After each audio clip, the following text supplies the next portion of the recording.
సంగమా, మీకు తెలుసా? జ్ఞాని మొదట వింటాడు, తర్వాత గ్రహిస్తాడు. కానీ మూర్ఖుడు మొదట మాట్లాడతాడు, కేవలం మాట్లాడతాడు. దేవుడు సెలవిస్తున్నారు.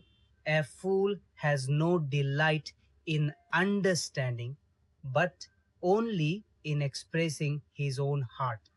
మూర్ఖుడి మనస్సు గ్రహింపు విషయాలపై నిలవదు. వాడు కేవలం తన మనస్సులోని విషయాలనే బయటపెట్టాలని అనుకుంటాడు. సంఘమా, మిమ్మల్ని మీరు ఏ కేటగిరీలో ఉంచుకుంటారు? ఎందుకంటే పరిస్థితులు క్షీణించినప్పుడు, ఎందుకంటే మనం బ్రతికే ఉన్నాం. జీవితం అంటేనే రోజుకోటి జరుగుతూనే ఉంటుంది. పరిస్థితులు క్షీణించినప్పుడు మనం ఏం చేస్తాం? దేవుని మాట విని గ్రహిస్తామా?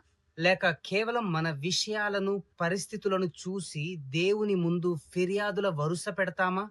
మనం ఏం చేస్తాం?